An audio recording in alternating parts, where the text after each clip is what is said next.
សម្រាប់បងប្អូនអរគ្នាដែលចូលចិត្តញ៉ាំស្ងោរម្រះហើយអត់ចូលចិត្តល្វីងខ្លាំងបងប្អូនសាកធ្វើវិធីនេះគឺម្រះយើងអត់សូវល្វីងទេហើយឆ្ងាញ់ទៀតបងប្អូនអរគ្នាហើយអ្នកទេសខ្ញុំឲ្យតែស្ងោរម្រះម្ដងគឺធ្វើច្រើនមែនទែនហើយយើងមកងាស់ទុក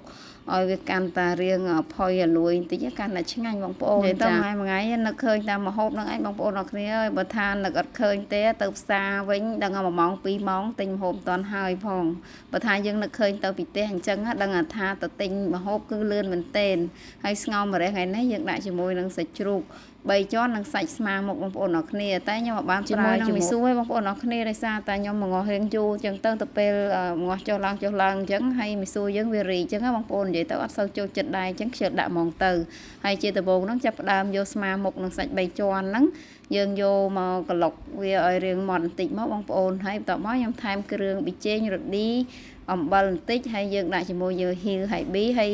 ភ្លេចអត់បានទេបងប្អូនខ្ញុំចូលចិត្តស្ងោរដាក់ជាមួយនឹងអាផ្សិតក្រៀមយើងហ្នឹងណាយើងដាក់ច្បល់ចូលគ្រឿងគ្នាហើយយើងបន្ថែមជាមួយនឹងស្លឹកខ្ទឹមមកបងប្អូនអរគ្នាយើងទុកវាផ្អាប់មកសន្ទុះសិនហើយយើងចាប់ផ្ដើមយកម្រះរបស់យើងដែលយើងបានឆ្កៀលគ្រាប់យកចេញហើយយើងយកវាមកស្រុះបែបនេះបងប្អូនអរគ្នានិយាយទៅយើងស្រុះអញ្ចឹងម្រះហ្នឹងខ្ញុំស្រុះប្រហែលជា4-5នាទីអីទេបងប្អូនអរគ្នាហើយខ្ញុំដាក់ស្ងោរជាមួយនឹងផ្សិតក្រៀមផងដែរនិយាយទៅធ្វើប្រញាប់ពេកឲ្យបានត្រាំមកបងប្អូនអញ្ចឹងដាក់ស្ងោរផ្សិតក្រៀមអញ្ចឹងទៅវាឆាប់រីកហើយបន្ទាប់ពីយើងស្រុះជាមួយនឹងម្រះរបស់យើងហើយយើងចាប់ផ្ដើមយកវាមកញាត់ជាមួយនឹងអាសាច់ដែលយើងបានលាយគ្រឿងមិញហ្នឹងមកយើងញាត់ដាក់មកល្មមមកបងប្អូននិយាយទៅម្រះខ្ញុំទិញមកនេះចិត្ត1គីឡូដែរបងប្អូនហើយសាច់ហ្នឹងខ្ញុំប្រើប្រហែលជា8ខាំឲ្យតែធ្វើស្ងោរម្រះម្ដងដឹងថាញ៉ាំពីព្រឹកដល់ល្ងាចហ្មងព្រោះអីកាន់តាផុយកាន់តែឆ្ងាញ់បងប្អូនបន្ទាប់មកទៀតខ្ញុំចាប់ផ្ដើមដាក់ដាំទឹកខ្ញុំដំខ្ទឹមសដាក់ចូល2-3កាពឹសដាក់យឺហឺហើយប៊ីហើយនឹងអាផ្សិតក្រៀមរបស់យើងហ្នឹងបន្ថែមចូលទៀតនិយាយទៅដោយសារតែចូលចិត្តផ្សិតក្រៀមនឹងដែរបងប្អូនហើយទៅពេលទឹកពុះហើយយើងចាប់ផ្ដើមដាក់ម្រះយើងដែលបានញាត់សាច់ជ្រូកហើយហ្នឹងចូលទៅតែម្ដងហើយពេលយើងស្ងោរម្រះហ្នឹងអត់ចង់ឲ្យល្វីងខ្លាំងបងប្អូនមិនបាច់ក្រូបទេឲ្យជាតិម្រះហ្នឹងវាហើរចេញមកក្រៅអញ្ចឹងណានិយាយទៅខ្ញុំធ្វើបែបនេះម្រះអត់សូវល្វីងខ្លាំងទេសូម្បីតែកូនក្មេងក៏គាត់អាចញ៉ាំបានដែរ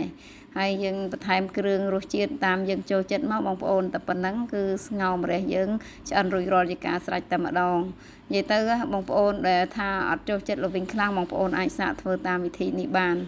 ហើយយើងគ្រាន់តែយកវាទៅស្រុះហើយទៅពេលដល់យើងស្ងោរវាហ្នឹងយើងមិនបាច់គ្រប់គ្របទេឥឡូវហ្នឹងគឺដល់វគ្គយើងដួសយកមកភ្លក់ហើយបងប្អូនអរគ្នាហើយបានញ៉ាំក្តៅហើយយើងមានទឹកត្រីញិចម្ទេសហឹលទៀតណាអូយឆ្ងាញ់មែនទែនបងប្អូនអរគ្នាមើលទៅគឺទំនងតែម្ដងញ៉ាំហើយញ៉ាំទៀតនិយាយទៅជាមុខម្ហូបដែលចូលចិត្តដែរបងប្អូនអញ្ចឹងគឺញ៉ាំទៅគឺឆ្ងាញ់មែនទែនបាយអស់ច្រើនចានតែម្ដង